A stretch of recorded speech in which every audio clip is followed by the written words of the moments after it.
Welcome back.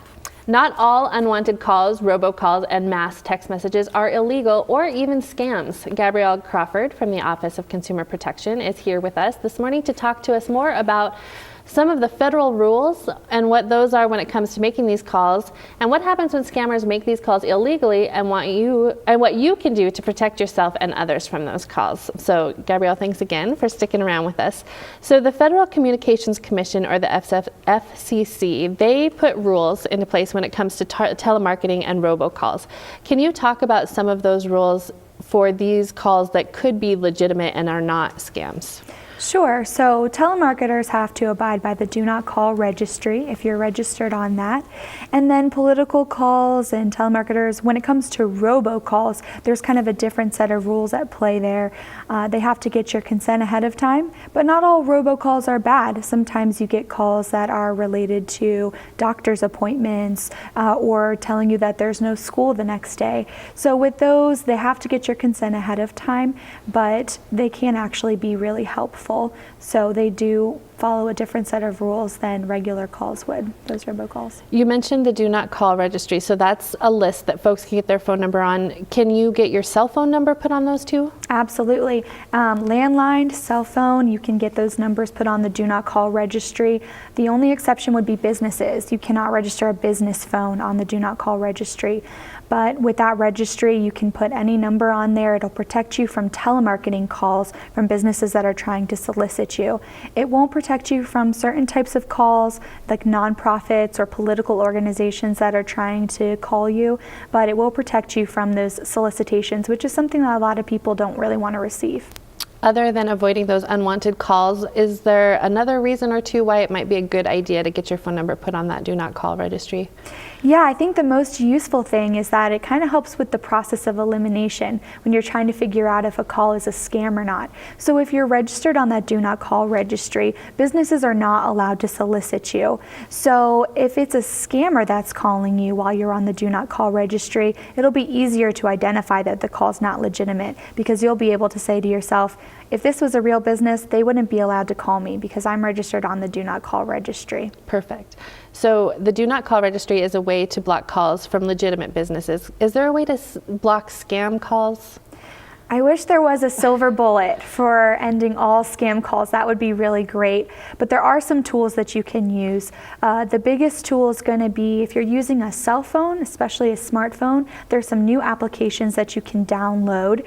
There's ones that are approved by the FTC if you go to their website, and those can help protect you from some scam calls and some robocalls. Also, companies like Apple and Verizon are learning, slowly, but they're learning how to sense what calls may be spoofed or scam calls. So sometimes if you have a smartphone, you may notice that a call comes in, there may be a flashing red light, or there may be something that says possible scam. So that's just the phone trying to help you decide whether or not you actually want to answer that call. Another tool you may want to use is not picking up from numbers you don't recognize for a little while, just letting them go to voicemail. If it's a person that really does need to get a hold of you, most likely they'll leave a voicemail. Okay, that's great advice. And what about text messages? Can you block those if they're scams? Sure. So when you block a number from your phone, manually from your phone, say, I don't want to receive calls from this number anymore, it will also block text messages from that number. Okay, perfect. So we're going to talk about how to report these calls and texts, but before we do that, there's a difference between scam calls and spam calls. Can you talk about the difference between those two kinds? Sure. Both kinds are unwanted, but spam calls are probably legal and scam calls are probably not. Spam is going to be trying to get a donation from you if they're a nonprofit, trying to get a business from you if they're a business. So they're going to be trying to get you to act in a way that's benefiting their nonprofit or their business or their organization. They may still be unwanted though. Scam calls are going to be ones that are trying to get your money or your personal information, and they are malicious calls. They're actually trying to do some harm to you to get that information from you. Okay, and so the scam calls are the ones that people maybe want to report. Can you talk about how they would go about doing that? Sure. So they can reach out to their local consumer protection office, or they can reach out to the FTC. The FTC keeps a national registry, and your Office of Consumer Protection would keep a state registry of those scam calls.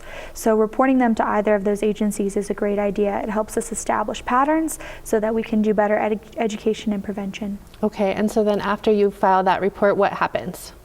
So when we get reports at our office, we use it to help inform what kind of education and prevention we do. Again, we also can try and investigate a little further, especially if there's a number or set of numbers or particular type of scam that's affecting a lot of Montanan consumers, since our office deals with the Montana Consumer Protection. How often do these scammers actually get caught? Not as often as we would like. There's a huge amount of resources that goes into catching these scammers because unfortunately most of them are located overseas.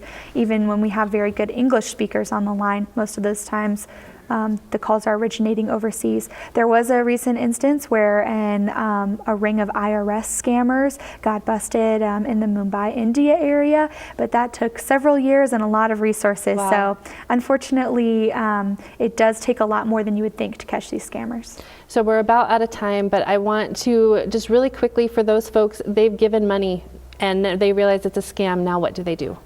Call your Office of Consumer Protection. Make sure that your personal information is safe. The most important thing is making sure that moving forward, there's not a risk of identity theft. So call your Consumer Protection Office and see if they can give you some pointers on how to keep your ID safe. Perfect. Thank you so much. Great information and great tips.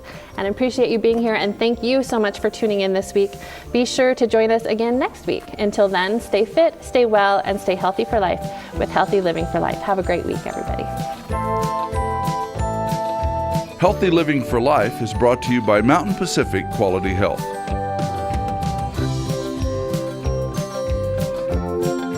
We'd love to hear from you. If you have suggestions for future programs, visit our website at mpqhf.org or call us at 406-443-4020. You can also catch us on YouTube by visiting our website and clicking on the YouTube icon. Special thanks to Fire Tower Coffee House and Roasters. Production facilities provided by Video Express Productions.